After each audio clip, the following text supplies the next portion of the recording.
دی عمر رضی الله تعالی عنہ د اسلام راوړلو واقعا ډیر عجیبه ده. یو ځای نبی علیه الصلاۃ والسلام چې کله ډیر تنگ راغی د کافرو د تکلیفونو نه، نو الله ته لاس اوچت کړو، یا اللهم ايد الاسلام باحد العمرين، الله دا اسلام مضبوط کا په یو د دوو عمرینو سره. الله په دې دوو عمرینو کې یو مسلمان کې چې اسلام په مضبوط شي، ځکه دا په مکه مکرمه کې دوه زورور سړي وو، یو عمر بن هشام چې هغه ته مونږ او تاسو ابو جهل وایو، عمر بن هشام، او دویم عمر بن خطاب رضی الله تعالی عنہ.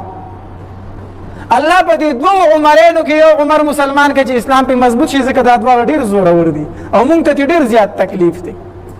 دا دوه نبی علیہ الصلوۃ والسلام به بار بار غوښتله. نو مکی مکرمی مشرکین راټول شو دار الندوی ته، د دوی د جرګو چې کوم ځای و، په هغې کې دا مشوره کېده چې د دې پیغمبر سره آخر څه وکړو، دونه به موږ څنګه خلاصېږو. دا مشوره پکې کېدله. په دې کې ابو جهل هم ناست دی او دا عمر رضی الله تعالی عنہ پکې هم ناست دی. دا عمر رضی الله تعالی عنہ فاسد او دا توره راویسته یو کړاس یې ورله ورکړو، ما یې څه مسله خو راښ کړې د دې پیغمبر نه، یو تن دی ټولې په لړزان کړي یې، زم چې اوس یې له سر راوړم چې دا خبره واره کړم چې کیسه له خلاصه کړم. ابو جهل ورته وی عمره کو دا کار دی وکړو نو سلو خان درله په انعام کې دي. سلو خانو سلو خان درله په انعام کې دي، کو دا کار دی وکړو. وی یقیني وی او وی اوس یې تماشا کوه چې سر یې له پخپو کې ورته وکړم. دار الندوی نه په سخته غوسه کې ووته، را روان دی به نبي علیه الصلاۃ والسلام پسې، د هغې په مرګ پسې را روان دی. په لاره کې ولې یو صحابي مخې له ورغی، سعد رضی الله تعالی عنہ. وی عمره خیر خو دی ولې ډېر وارخطا روانې په غوسه کې، چېرته روانې؟ د نبي علیه الصلاۃ والسلام دا نوم مبارک ډېر په بدو الفاظو واغستو. وی زم په هغه پسې چې دا سر تېنه قلم کم چې دا خلک تېنه وزګار کم.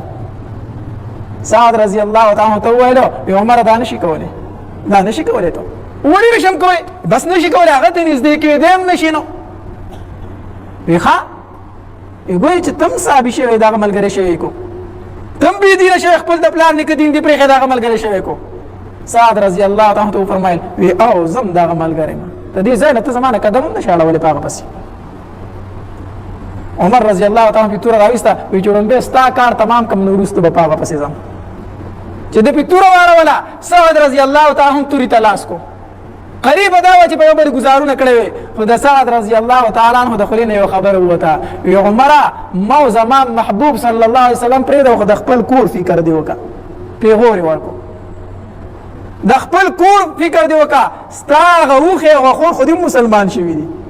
ته چې د کمې هستۍ د مرګ دپاره روانې په هغې باندې ستا خور ایمان راوړی دی. وی دا دی راته سوي، وی او که نه؟ وی عمر او د هغه کور ته اسلام راغلی دی، زما چې ړومبی خو د دې خپلې خور نه سر قلم کړم. په سخته غوسه باندې روان دی، د خور کور له ورغی، او چې ورغی ورته دیکه ورکړه، ور دغې طرفه کلکو، چې ور کلکو د ور سره غوږ کېښودو، نو هغې له د هغې استاذ راغلی و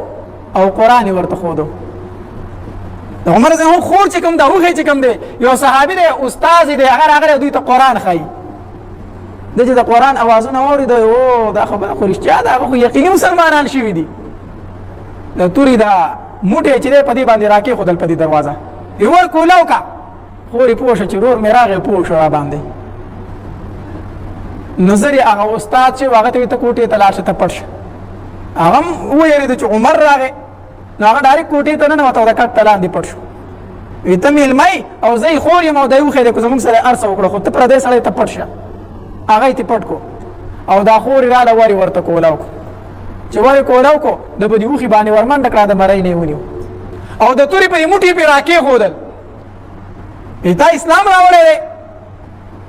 چې کله په هغې ګزارونه شروع کړو، نو دا خور یې منځ لراله، دا خاوند او دا ورور یې خلاصول، چې د دوی په منځ کې خلاصون وکړي. چې کله خلاصون یې کوو، د عمر رضی الله تعالی عنہ چې څپېړه واړوله او په دومره زور سره د خور د مخ نه راواچوله چې د هغې د مخ نه د وینو دارې شروع کړي. عمر رضی الله الله ډېر لوی طاقت ورکړی، ډېر زورور طاقت یې، چې څپېړه یې تاو کړه او د خور د مخ یې پیوو، نو د خور د مخ د دې ګوتو سره وشلېدو او د وینو دارې ووالې، او د عمر رضی الله تعالی عنہ په دې مخ باندې دا دارې ولګېدې او په دې کپړو یې دا دارې ولګېدې. چې خور دې وینو ته وکتل په جړا شوه وی عمره یو خبره واوره زما کو ته عمر ابن خطاب د خطاب زوی نو زه د خطاب لور یم ګورې زه دې خور یم زه بل څوک نه یم ته کو ځان ته زورور وایې چې زه د خطاب زوی یم نو زه د خطاب لور یم زه ستانه کوم نه یم اسی ځان مستړی کوه کو بدن مې ټوکړي ټوکړي کړي د اسلام نه واپس کېږم نه زم د خطاب لور یم اسی ځان مستړی کوه عمر رضی الله تعالی عنہ چې خور ته وکتل جړا ته وکتل وینو ته وکتل ترسې راغی ترسې په زړه کې راغی وی ښځه دا پرېږده وه خو چې دا کم کتاب تاسو لوستو دا مال لږ راکئ دا لږ مال راکئ خور یې ورته نه شم درکولی وی ولې وی ته پلیت ته کافر قرآن پاک کتاب دی دا مونږ کافر له په لاس کې نه ورکو دې ته ته لاس نشي لګولی عمر رضی الله عنه ښه لږ خو یې راته ووایئ که نه لږ خو یې راته ووایئ که نه او دننه چې استاد خبرې واورېدې چې د عمر اواز خو بدل شو خبرې خو بدل شي هغه ډایرکټ د کوټې نه ووت د کوټې نه ووت او قرآن یې کولاو کو وی عمره واوره عمره واوره او ړومبې دا آیت چې څنګه راواړو نو دا آیت راواخېدو انی انا الله فاعبدني واقم الصلاه لذکري ډایرکټ دا آیتو زه الله ما زما بندګي وکي او مون زما د یاد د پاره وکي د آیت وارد عمر رضی الله تعالی عمر رضی الله تعالی فرمایل وی خوري زه غسل کومه دا قرآن مال لک په لاس کې راکړه زه لک کول کما او په کوم خسته چې تا ایمان راوړل دی ما غله بوزه زه په ایمان راوړم عمر رضی الله تعالی غسل وکړو قرآن خپل کو او خور ته ایمان نبی علیہ السلام د بوزه چې زه ایمان راوړم اوس دلته نبی علیہ الصلوۃ والسلام په دار ارقم کې د خپل صحابه سره ناست دي ځکه په مکه کې دا خبره خوره شوه وی عمر تور اغسطی او د نبی علیہ السلام په مرګ پسې وته دی ټول مکه کې خبره خوره شوه کنه عمر تور اغسطی دا نن دا قسم کړی دی په لات او په منات او په عزا باندې چې نن به د محمد مصطفی صلی الله علیه وسلم سر قلم کو په دې پسې وته دی نبی علیہ السلام په دار ارقم کې د صحابه سره ناست دي تمام صحابه پریشان دي چې دې راشي نو موږ بس کو ځکه د جهاد حکم خو را راغلی نه دی وجلې خو شونه نو دی خو به زمونږ محبوب ته نقصان ورسوي موږ به څه وکړو نو دی که عمر رضی الله تعالی روان دی او سیده ورغې په دار ارقم باندې وردن نه شو نبی علیه السلام د خپلو صحابو سره ناست و چې دی وردن نه شو صحابه کرامو د تورو نه کړاس ویستو ټولې تورې راویستې چې زه عمر خو راورسېد که نه نبی علیه السلام یې ماته یې پرېږدوئ ماته یو تن به نه خوځئ د خپل ځای نه نبی علیہ السلام ډیر زیات بہادر وخا صحابه کرام فرمایي موږ په ټولو کې زیات بہادر چې هغه نبی علیہ الصلوۃ والسلام یو ورځ مدینه منوره کې د شپې او د دماکې غونته आवाज وشو لوی درز وخته د شپې تمام خلک د کورونو نه غلې غلې وروت چې څه چللی صحابه کرام فرمایي چې موږ رڼاګانې لګولې او موږ سوره معلومات کولو نبی علیہ الصلوۃ والسلام په شاطور اس باندې بغیر د اسنه راغې زمونږ په خوا کې ودرېدو د اس نه ښکته راکوشو وده شه ما د مدینې منورې نه ګیر چاپېره چکر ولګو هېڅ نشته مونږ چې د کورونو نه راوتو نبي علیه السلام شاطوره اس ته ختلی و بغیر د زین نه بربند اس ته ختلی و او مدینه منورې پې بیا ګیر چاپېره کتلې وه چې وده شه هېڅ نشته ما معلومات وکړو دومره نبي علیه السلام بهادر و نو نبي علیه السلام وفرمایل ویړک په نه وښئ ما ته یې راپرېږدئ زه پوه شه او دی پوه شه نبی علیہ الصلوۃ والسلام سیده ورغی او د عمر رضی الله تعالی عنہ د دې ګریوان نه ونیو وی عمر وایه په کوم غرض راغلی وایه په کوم غرض راغلی عمر رضی الله تعالی عنہ ځلې فرمایل وی قسم په الله چې نبی علیہ السلام زما دې ګریوان ته لاس کو کنه او زه داسې وړه کولم چې عمر په کوم غرض راغلی وی قسم په الله د سر د ویښتو نه واله تر خپو پورې رانه خولې وتې وي چې صرف زما د ګریوان ته یې لاس راواچو زما دا بدن د خولو لون شړپ شو هر ویښته مې نیغ نیغ ودرېدو دومره د نبی علیہ السلام روغ و عمر رضی الله تعالی عنہ فرمایل وی دا الله محبوبه کلمه راته وایه الله محبوبه کلمه راته وایه چې عمر دا خبره وکړه وی ما ته کلمه وایه دلته صحابه کرامو د نری تکبیر اوازونه شروع کړو صحابه کرامو چغې شروع کړې الله عمر مسلمان شو عمر مسلمان شو دا توقع امید د چاو خو دلته خو نبی علیہ السلام دعا وغوښتې وه که نه الله اسلام مضبوط کړي په یو د دوو عمرینو نه خاطر عمر رضی الله تعالی ایمان راوړو نبی علیہ الصلوۃ والسلام ته فرمایل وی دا الله پیغمبره دا کوم دین چې تا مونږ ته راوړی دا کوم قرآن چې تا مونږ ته راوړی دا یقیني حق دی نبی علیہ السلام قسم په الله چې دا رښتینی دین دی بیا پټ په دې کوټه کې ولې ناست یې عمر رضی الله فرمایي بیا پټ ولې ناست یې نبی علیہ الصلوۃ والسلام ته فرمایل ما ته د الله حکم لا نه دی شوی زه ښکاره تبلیغ نشم کولی ما ته د الله اجازه نه دی شوی عمر رضی الله تعالی عنہ ته لکړه سوال کو یو عمر خو لاړو دی خو به اوس اعلان کوي عمر پټ تبلیغ نشي کولی عمر پټ په کوټه کې نشي کولای ناشته زه خو لاړم ما خو د خپل ایمان اعلان وکړو او لاړ مکه مکرمه ته ودرېدو اے خلکو وورئ عمر ابن خطاب د نن نه بعد مسلمان دی او کو په چا کې طاقت وي نو وړاندې دي هلته کې ابو جهل او مرګري ناست دي چې عمر رضی الله تعالی د نبی رسول الله سره راوړي موږ له او دلته عمر په مکه کې اعلان وکړ د بیت الله شریف سره خواته ویزه مسلمان شوی ما او د نبی سلام خلاف چې څوک را مخ کې شه دا د الله رحم دی رحم عمر رضی الله تعالی عنہ اخر زمانه کې ډیر عمر شو امیر المؤمنین دی په دغه ټیم کې دو حضرت علی رضی الله تعالی عنہ ته پیغام ولیکو هغه ته پیغام ولیکو استاد کشرې لور چې د ام کلثوم رضی الله تعالی عنها زه دا غواړم چې د دې سره نکاح وکم د دې سره څه وکم علي رضی الله تعالی عنہ فرمایل زه دا غواړم چې ستاسو د لور سره نکاح وکم او وجه ورله وښودله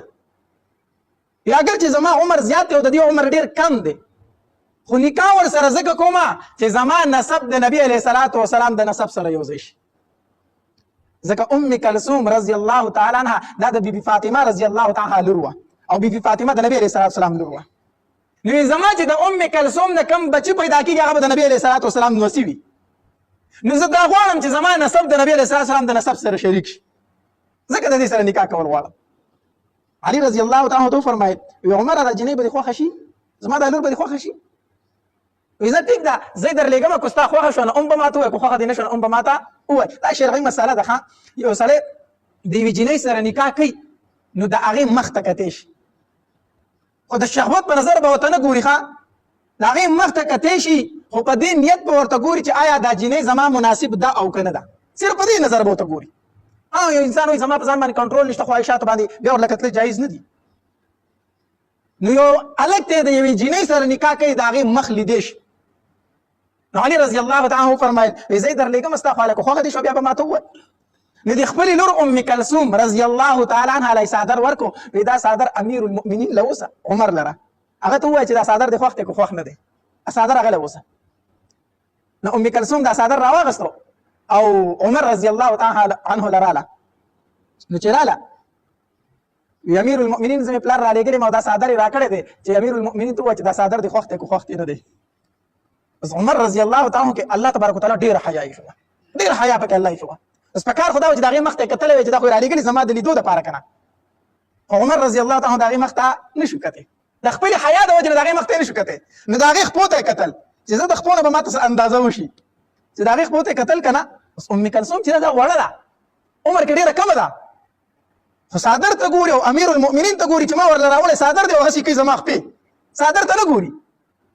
نو ام کلثوم ورته څه وایي امیر المؤمنین راوړی مې درته صادر دی چې ستا خوښ دی که خوښ نه دی او ته سې کوې زما خپې وی قسم په الله کو امیر المؤمنین نه وی نو دا سترګې مې به درنه ایستلې وي داسې زنانه دي ښه داسې زنانه دي ډېره حیاداره وه وی قسم په الله کو امیر المؤمنین نه وی په دې سترګو کې مې درته دا ګوتې درکولې دا مې نه بار تر ایستلې راوړی مې درته صادر دی او ته زما خپې سې کوې زه نن زمانه زنانو ته هم وایم ډېرې زنانه زمونږ چې سادهګانې وي که څوک ورته په غلط نظر وګوري نو دا چپ پاتې شي څه ونه وایي خبره ښکاره نه کړي نو کوم انسان چې پلیت وي په زړه کې ګندګي لري که نه هغه د دې د خاموشي رضا حساب کړي حالانکې دا د حیا نه غږ نه کوي د غیرت نه غږ نه کوي زه وایي دا بدمزاجه شو پلیت شو زه به دا خبره غلې کړم هغه د هغې نه غلطه پیدا اوچته کړي نه نه زنانو نه هم په کار دي چې څوک په غلط نظر وګوري چې ووایي چې دا سړی د دې سړي دا سترګې خرابې دي چې هغه ته داسې سبق ورکړی شي چې سبا بل چاته بیا داسې ونه ګوري نو هغې ورته وی امیر المؤمنین عمر کو ته امیر المؤمنین نه دا سترګې مې درنه ایستې عمر رضی الله تعالی عنہ ته فرمایي وی لاړه شه بابا ته وایه چې دا صادر مې خوښ دی دا صادر مې څه دی خوښ دی اوس ام کلثوم چې لاړه که نه علي رضی الله تعالی عنہ لره وی بابا عمر وی چې صادر مې خوښ دی صادر مې خوښ دی وی بابا یو خبره درته وکړم وی او دا څه عجیب امیر المؤمنین دی دا څنګه عمر دی وړې مې ول صادر وکتلې زما خپو ته زما خپې سې کولې صادر یې نه سې کو علي رضی الله تعالی عنہ فرمایل بچی دا د خاوند د خیر د کتلې شي ورته دا د خاوند د کتلې شي ورته خو بابا تاسو دی لګیو او بچی ما دی لګیلی وي هغه ستاسو د نکاح خواهش لري ستاسو رضا ده ام کلثوم او زما هم رضا ده زما هم غرض می دا کو چې دومره حیادار او دومره حیادار او دا لور د چا د فاطمه رضی الله تعالی لور وکنه نو چې کله مور حیادار وي نو ضرور بچی بیا سي حیادار وي موږ چې چغې وایو د میندو ته چې د دې موبایلونو نه واوړئ د دې پلیتو کپړو نه واوړئ د دې بربنډو جامو نه واوړئ د دې اثر په بچو باندې هم کېږي سبا بیا سر او تندې ټکوي زما بچی زما خبره نه مني دا لور د فاطمه رضی الله تعالی عنها او په فاطمه کې الله تبارک وتعالى څومره حیايي شوه یو ځل د نبی علیه الصلاۃ والسلام سره په کټ باندې ناسته ده نوې سپږمۍ راختلې میاشت راختلې ده نبی علیه الصلاۃ والسلام ورته فرمایي فاطمه میاشت راختلې ده وګوره کنه میاشت راختلې ده فاطمه رضی الله تعالی عنها وګوره کو تاسو ښکته ګوري نبی علیه الصلاۃ والسلام ته بیا فرمایي بچیا میاشت راختلې ده ودی نه کتلو ای بابا زه د یوې ورځې د دوه ورځو د درې ورځو میاشت نه ګورم زه ورته نه ګورم بچیا ولې نه ګوري ای بابا دې ورځې کو ته سړی ډیر ګوري هر څوک دې ته ګوري نو زما او د سړو نظر په دې میاشت باندې یو ځای کېږي ځکه تاسو په دې ورځو کې نه ګورم الله تبارک وتعالى ور دومره حیا ورکړه هغه د شرعي مسله نه چې خزي میاشت نشي کته شي دې څه ګناه نشته خدا دا هغه خپل حیا وا چې دې میاشت په دې ورځو کې سړی ګوري نو زما ورته نه ګورم زموږ نظر دغه ته یو ځای کېږي نو چې مور حیادار وي نو بچي بسې ضرور حیادار وي د نن زمانې زنانه ولا راشه کنه غټي غاړي به جوړې کړي نیم جسم بخکاری نری لوپټې به وي سټ بخکاری ویښته بخکاری ساخي به دومره چاکونه به دومره اوچت ترخ کړي د زنانه چې تشي به ښکاري نو د کمې زنانه چې په شریک کور کې پاتې کېږي لیورونه دي پکې شریک کور دی او کپړې داسې چې د هغې نه تشي ښکاري بار په سړک روانه ده ګاډي ته چې ښکاري تشي ښکاري دا بربنډه ده که نه ده بربنډه نور څه ته وایي نو د دې زنانه چې بچي پیدا شي بیا کې به حیا وي هغه به د دې زنانه نه یو دوه چنده سیوا که نه سیوا هغه به د دې نه یو دوه لوېشتې سیوا ځي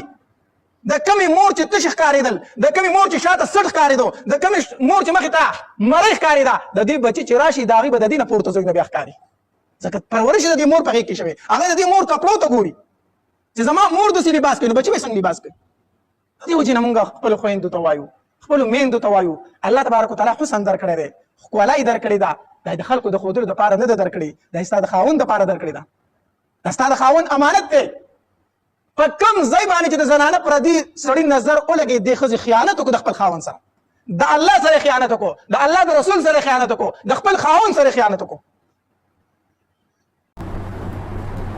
دا عمر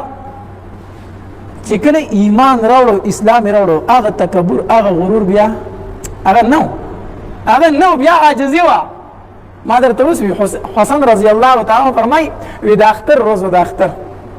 د اختر ورځ وه او عمر رضی الله تعالی د کوره ووتو وي په کپړو کې ټاکې لګېدلې وي وي قسم په الله چې ماش مارلي د عمر په کپړو کې 12 ټانکې لګېدلې وي ځای په ځای کمیش لیدلی و هغې ته به ټوکې ګنډلی و 12 ځای کمیس ته ټانکې لګولې وي بیا د عمر رضی الله تعالی عنه سادګي وخه دا ولې دا یره راله د الله نه یره راله بیا دا عمر رضی الله تعالی عنه په جماعت کې ناست دی داسې ځان له ناست یې فکر یې کوج په جړا شو دا اوښکې په دې ګیره را روانه شوې دا اوښکې په دې ګیره به یې د صحابه کرامو ته راټول شو امیر المؤمنین ولې څه چلو شو ولې جاړې وی جاړم په دې باندې چې زه د مسلمانانو بادشاه یم او د قیامت ورځ به وي او الله تبارک وتعالی به د عمر د دې ګریوانه ونیسي او تپوس به دې کوي چې عمره د فرات په غاړه باندې یو سپی د تږې نه مړ شوی او بادشاهي ستا وه د فرات په غاړه باندې سپی د تږې نه مړ کېده او بادشاهي ستا وه ته هغه ته اوبه ولې نه وې رسولې زه به الله نه څه جواب ورکوم زه به الله ته څه وایم زه به ځان څنګه خلاصوم دا عمر بیا دا عمر رضی الله تعالی عنه چې کله شهید کېدو د شهادت واقع هم ډېره دردناکه ده د سهار منځله راغی اصل کې یو غلام و د معیره بن شعبه رضی الله تعالی عنه غلام و د عمر رضی الله تعالی عنه په بازار کې تو دی غلام ورته وویل یا عمره زما د مولا ته ووایه چې په ما دا مزدوري لږه کمه کړي د به زما نه مزدوري ډېره غواړي عمر رضی الله تعالی عنه ته وفرمایل څومره مزدوري درنه غواړي وی 4 درهمه یا 4 دیناره خو 4 روپۍ رانه د ورځې غواړي عمر رضی الله تعالی عنه د پیسې تپوس وکړه ته څه کار کوې او ته خپل کار خو عمر رضی الله تعالی عنه ته دومره قدرې ووي دا خو ډېره نه ده 4 روپۍ خو ډېرې نه دي ورځې کې ستا نه غواړي ستا د کار کې خو ډېرې پیسې پیدا کېږي دا خو ډېره نه ده صرف دا خبره ته وکړه خو د عمر زما په زړه کې دا و چې زه د ما ته سپارش کوم زه به معیره ته ووایم چې په ده باندې دا مزدوري لږه کمه کېده خو ده ته دا خبره صرف وکړه دا خو ډېره نه ده لاړ دي دا مجوسی غلام او د پسړه کې خیر د استابم ز فکر وکم دا خبره په بده ولګید د عمر زهو درځو استابم فکر وکم خنجر واغس خنجر په دواړه طرف باندې تیرو په دواړه طرف او هغه خنجر به روزانه په ور کې ګرماو او بیا به د زخر په اوبو کې خودو څنګه چې دا لور ګرم کې کنه نو بیا ول په اوبو کې هغه دغه دسی ور کوي نو دا لور دا خنجر به ګرماو د زخر په اوبو کې بیا داسې وچاو دې د پاره وکړه د زخم نه مړ نشي چې زخر د وجه خو بیا مړ شي کنه خنجر پسې تیار کو عمر رضی الله تعالی عنہ پسې د سار ټیمو 27 ذی الحجه او وشتم ذی الحجه د لوی اختر د میاش ختم شو بل ورځ او وشتم ذی الحجه عمر رضی الله تعالی عنہ د سار مانځ ته مخ شو چې مخ شو دا مجوسی غلامو د ځان کمبل تاوکړه پټ راغلی مخ کې سب ته ځان ورسو عمر رضی الله تعالی په خنجر وو چې عمر رضی الله په خنجر وو د نیت تړلی وو د مانځنه غلی را مخ کې شو راشاته شو بل صحابي خپل مصلی ته مخ کو دا طریقم ده چې د امام نو په امام پسې مشران پوه خلک ودرېږي دا دی وجه نور سنا خو کو امام ته مخ ته په مانځ کې سم مسله راشي پوزه را ماته شي یا نور سم مسله راشي نو دی به د مصلی نه شاته شي او ځان پسې بل کس مخ ته کې مصلی ته او موږ باغه پوره کوي دا طریقه ده عمر رضی الله تعالی عنہ غره د مصلی نه راشاته شو بل صحابي مخ ته کو مصلی تخپل ته نور څه ونه وي چې مغي ونه والي صحابه په غلام ورمنډ کړه غلام سره خنجرو په دې تلو کې سوار له صحابه په خنجر والو سوار له صحابه نورم شهیدان کړو ولی و خيار صحابي واغه سره غټ کوټ هغه په زړه ورتاو کو چې بل طریقه د گرفتارولو نشته خنجر چلی غټ کوټ هغه په زړه ورتاو کو را پړی پکې کو خود کوشش وکړو دی غلام چې ځان په خنجر وي نو صحابه زړه لاسونه ونیول ځان یې وځي بیا او لاسونه ونیول ځکه چې تاسو ته وشي چې ته ولې راغلی گرفتار کو تیارو سار ټیمو شاته سپونه ډیر لري پوری تری صحابه دور پونه شو شاطری سپونه ولا پونه شو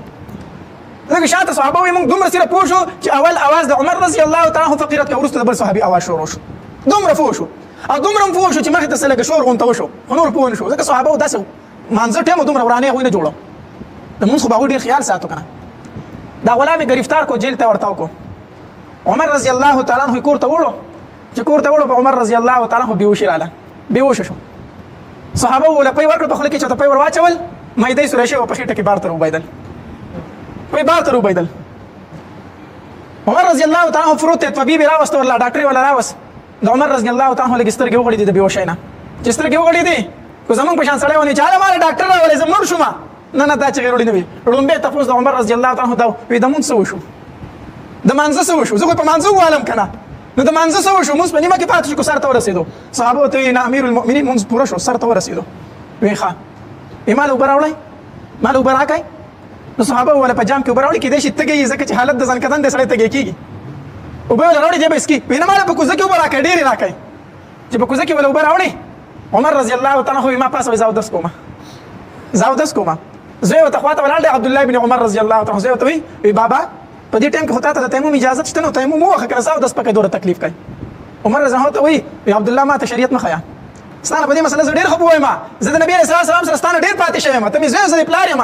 ما ته دا مسله معلومه ده ما ته مسله مخیا خوراک او بزاو دس کولې شم او دس وکړو ما ته تکیا کېده مخ می قبله تکای زمونږ کوم زمانه د سار مونږ نیمه کې پاتې شوی دی د مونږ اهمیت او فی جنې غره ښا دا نه چې په سر می دړي زنن مونږ نشم کولای د مونږ اهمیت او فی جنې ما ته تکیا کېده وای زمونږ کومه عبد الله بن عمر رضی الله تعالی بیا فرمایي وی بابا په اشاره مونږ په دې حالت خو په اشاره باندې مونږ جایز دی عمر هغه بیا فرمایي وی ما ته مثلا مخه په دې مسله باندې نبی رسول الله صلی الله علیه وسلم مبارک تعالی سونی وو وی ما د دې صاحب سره ستاره ډېر وخت تیر کړی دی زه په دې مسله ستانه ډېر خبر وایم ما ته تکیا کېده وای زمونږ کومه عمر رضی الله تعالی عنہ مونږ کو چې مونږ کو صحابه ولا تسلی ورکوله اس پروا نشته ته به جوړ شي عمر رضی الله تعالی عنہ فرمایي کو تاسو مال دی وجنه تسلی راکوي چې ته به دې گزار نه سم شي زه سمېدو والا نه ما زه شهید کېږم زمرم ما ته پته ده خدا ته پوس را کوم چې زه والي چای ما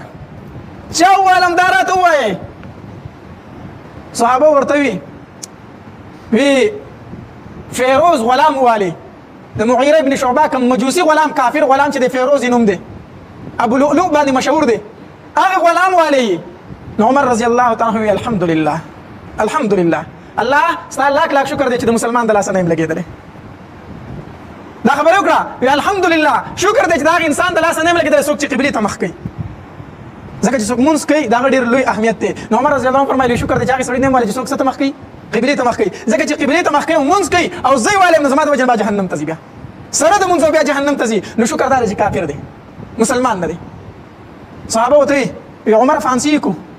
عمر زما ته څنګه فانسی کوي زه ژوندې ما زه خو سمړم چې تاسو هغه فانسی کوي قصاص ته نه اخلي اكو یې مړ شوم هغه اختیار مې بیا وارثانو ته چې معاف کړي کو قصاص اخلي خو بل هر خو زه ژوندی یم تاسو دغه څنګه وجنئ الا په جیل کې دی وي عمر رضی الله تعالی عنه په ځان باندې پوه شو چې زه نه پاتې کېږم بهرحال خبره را لنډوم چې په ځان پوه شو چې زه مرمه نه پاتې کېږم نو خپل زوی یې راوغوښتو عبدالله وی عبدالله لاړ شه او زمونږ مور عایشه بیبي ته وایه چې د عمر د زړه د ارمان دی چې د خپلو دوستانو سره په خوا کې وده شي او د هغوی سره په ګاونډ کې څملي عایشې ته وایي ستا اجازت شته ځکه نبي علیه الصلاة والسلام او ابوبکر صدیق رضی الله تعالی دا د عایشې په کوټه کې دفن دي که نه دا د هغې په کور کې دفن و وی لاړ شه عایشې ته وایه چې د عمر د زړه ارمان دا دی چې هغه د خپلو دوستانو سره په ګاونډ کې وده کېده غواړي که ستا ورته اجازت وي خو امیر المؤمنین به ورته نه وایي بلکې داسې به ورته وایي چې عمر وایي عبدالله بن عمر رضی الله تعالی عنه چې راغی عایشې بیبي ته یې ور وټکو عایشه بیبي راله وی مورې زما بابا وی زه د خپلو دوستانو سره په ګاونډ کې سملاستل غواړم ستا اجازت شته عایشه بیبي په ژړا شوه وی دا ځای خو ما ځان نه منتخب کړی و ما وی یو خوا مې به پلاري او بل خوا مې به خاوني او په خوا کې به ورسره ځم یمه دا خو ما ځان د قبر دپاره منتخب کړی و خو زه د ځان د پاسه عمر ته فضیلت ورکوم زه دا فضیلت عمر ته ورکوم او خیر دی زه به د عامو مسلمانانو سره په مقبره کې دفن شمه زما اجازت دی عمر رضی الله تعالی عنہ بار بار ورته ګوري چې عبدالله به څه خبر واپس راوړي ګور امیر المؤمنین دی بادشاه دی بیا هم اجازت غواړي د قبر دپاره چې عبدالله واپس راغی په ور کې راننوتو پلار ته وایي بابا ستا د زړه ارمان پوره شو زموږ مور اجازت وکړو چې دفن یې کړي د نبي علیه السلام په ګاونډ کې عمر رضی الله تعالی عنہ په ژړا شو خپل زوی ته وایي عبدالله د ایمان مې پس په دنیا کې دا یو ارمان چې زه د نبي علیه السلام په خوا کې دفن شمه یو مې ایمان ارمان هغه راته الله نصیب کړی دی خو د ایمان نه چې وروسته زما یو ارمان هغه دا چې زه د نبي علیه السلام په خوا کې دفن شوم الله هغه ارمان زما پوره کړو خو عبدالله بیا هم درته یوه خبره کوم اوس که زه ژوندی یم کېدای شي عایشې دا اجازت د زړه نه نه کړی خو زه ژوندی یم زما د مخ نه شرمېږي کېدای شي دا اجازت یې کړی وي زړه نه پرې خوشحاله نه خو چې کله زه مړ شم او زما جنازه اوسئ نو بیا به ترې اجازت غواړئ عمر رضی الله تعالی عنہ باندې د زنکدن خوله راماته شوه نو چې کله به د زنکدن سخته شروع شوه زوی ته وایي ما د کټ نه کوس کړه ځمکه باندې مې سملوه ما ځمکې ته کوس کړه بچی ورته وایي بابا ولې دې په ځمکه باندې سملوم وایي بچی چې ما درته وایي چې ما ځمکې ته کوس کړم ما په ځمکه سملوه که نه زه دا غواړم چې زه د مدینې په خاورو کې خپل مخ راوړم خپل مخ په خاورو کې ریګړه کړم او نبي علیه الصلاة والسلام له داسې په وینو کې سور لاړ شم زوی په ځمکه سملو عمر زما خپل مخ په خاورو کې کېښودو خپل مخ په خاورو کې کېښودو او په ژړا شو علي رضی الله تعالی عنہ رالي وی عمر د مرګ نه ویریدي چې جاړي